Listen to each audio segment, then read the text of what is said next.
Hello friends, मैं हूं Agarwal Harish.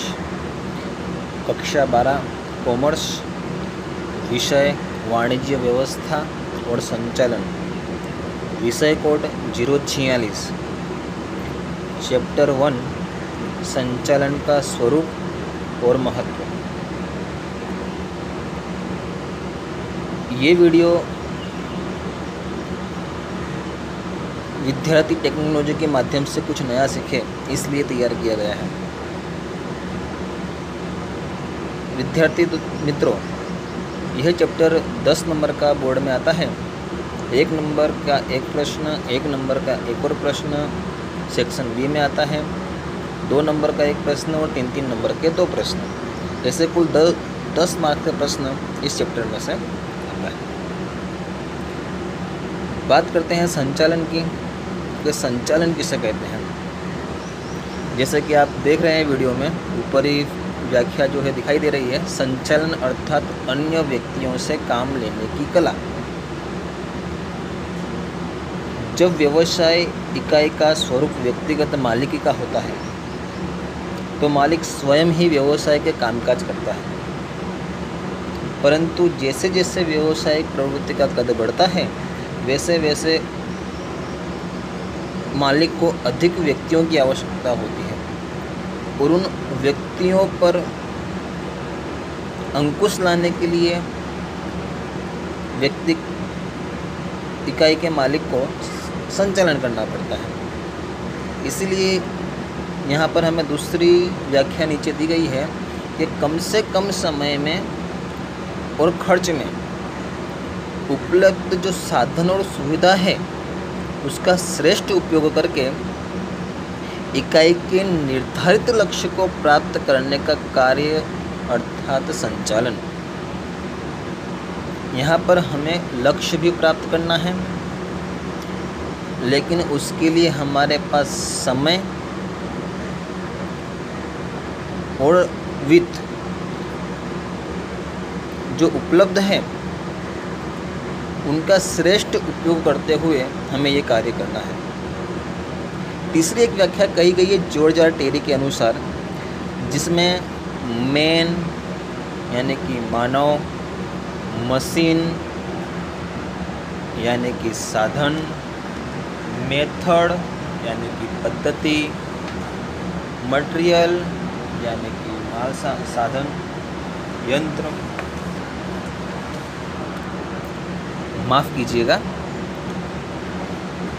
Man यानी कि मानव, मशीन यानी कि यंत्र, मटेरियल यानी कि साधन, मेथड यानी कि पद्धति, मनी यानी कि वित्त और मार्केट यानी कि बाजार। इन सभी का आयोजन करके उन्हें नियंत्रण करने का कार्य संचालन करता है, जिससे इच्छित लक्ष्य प्राप्त किया जा सकता है। दोस्तों, 1 नंबर के मार्क्स के लिए प्रथम परीक्षा एवं बोर्ड की परीक्षा के लिए प्रश्न काफ़ी महत्वपूर्ण है कि संचालन किसे कहते हैं। हमें इन तीनों व्याख्याओं को ध्यान में रखना है और सबसे सरल जो व्याख्या लगती है उसे हमें याद करना है। और अपने ने देखा है वीडियो के अंदर कि सबसे सरल व्याख्या सबसे पहली है कि संचालन अर्थात अन्य व्यक्तियों से काम लेने की कला।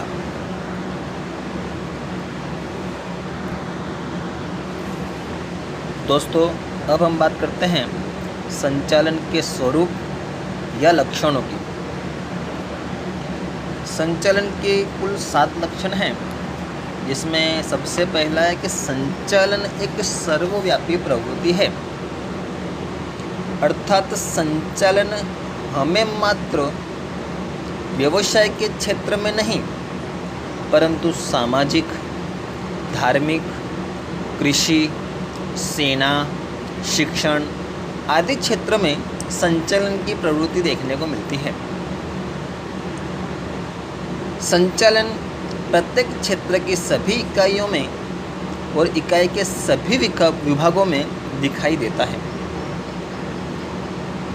इसलिए संचालन जो है सर्वव्यापी प्रवृत्ति कही जाती है। दोस्तों हमारा दूसरा लक्षण है कि संचालन एक उद्देश्य लक्ष्य प्रवृत्ति है। संचालन अर्थात एक साधन नहीं है परंतु साध्य है। संचालन का उद्देश्य कम से कम समय में और खर्च में हमने जो उद्देश्य निश्चित किए हैं उन्हें प्राप्त किया जाता है, जिसके लिए प्रत्येक इकाई की स्थापना होती है। यह उद्देश्य कुशल रूप से और मित व्यय पूर्वक करने के लिए संचालन आवश्यक होता है। इसीलिए संचालन उद्देश्य लक्ष्य प्रवृत्ति कही जाती। दोस्तों हमारा तीसरा लक्षण है सामूहिक प्रवृत्ति। संचालन को सामूहिक प्रवृत्ति भी कहते हैं, क्योंकि अपने ने व्याख्या में ही देखा है कि संचालन अर्थात अन्य व्यक्तियों से कार्य लेने की कला।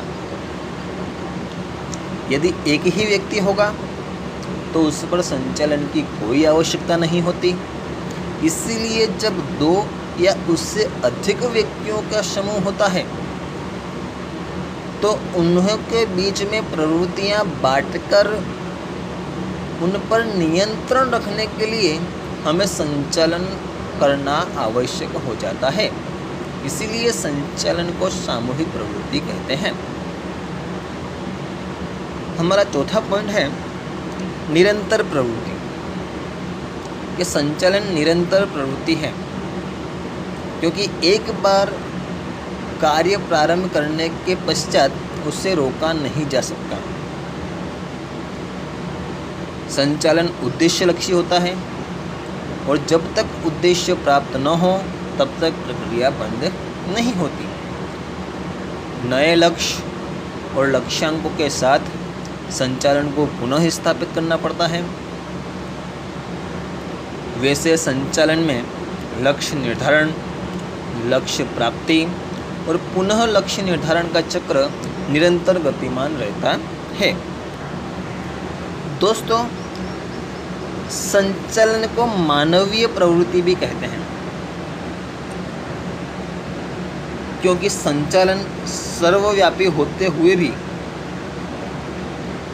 मानव जाति से संबंधित प्रवृत्ति तक ही सीमित है। संचालन में मानव तत्व का महत्वपूर्ण स्थान है। मानव के बिना उत्पादन के अन्य साधन निरर्थक सिद्ध होते हैं। संचालन मानव के लिए होता है, मानव के द्वारा होता है। संचालन में मानव केंद्र स्थान पर होता है, इसीलिए संचालन को मानवीय प्रवृत्ति कहते हैं। हमारा छठा मुद्दा है निर्णय प्रक्रिया। कि संचालन निर्णय प्रक्रिया भी है, क्योंकि निर्णय प्रक्रिया संचालन का ही एक कार्य माना जाता है। क्योंकि संचालन कर रहे संचालकों को निरंतर कार्य के निर्णय लेने पड़ते हैं और निर्णय लिए बिना कोई भी कार्य सिद्ध नहीं होता। निर्णय लेने के पश्चात संचालन को उसके पालन से संबंधित कार्यवाही भी करनी पड़ती है। इसीलिए संचालन को एक निर्णय प्रक्रिया के रूप में माना जाता है। फिर अपना लास्ट मुद्दा है दोस्तों, संचालन विज्ञान, कला और व्यवसाय भी है।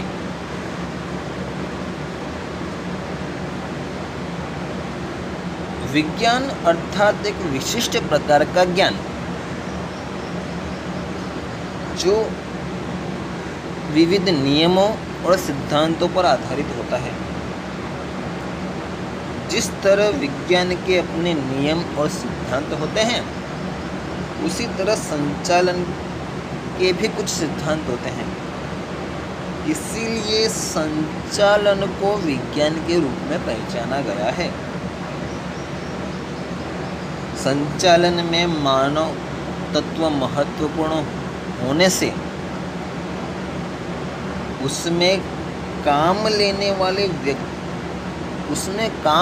वाले व्यक्तिगत योग्यता, बुद्धि, चतुराई, सूझबूझ आदि का होना आवश्यक होता है, जिसे काम लेने की कला कहते हैं।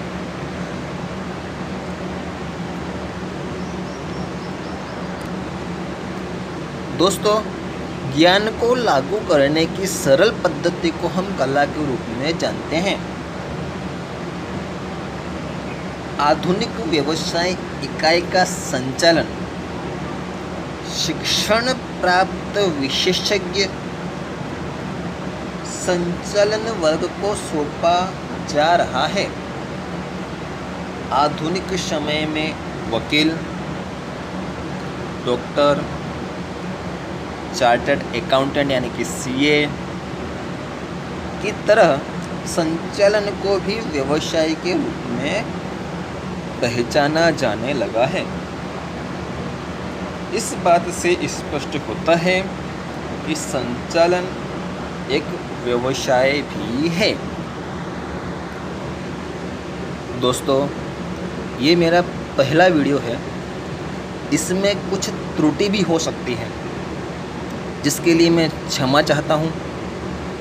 आने वाले वीडियो में ऐसी त्रुटियाँ न हो, उसका मैं ध्यान रखूँगा। Thank you. यदि यह वीडियो आपको पसंद आता है तो जिन दोस्तों को इस वीडियो की आवश्यकता है उन्हें फॉरवर्ड करें, और इस वीडियो में जो त्रुटि है उसका फीडबैक मुझे अवश्य दें।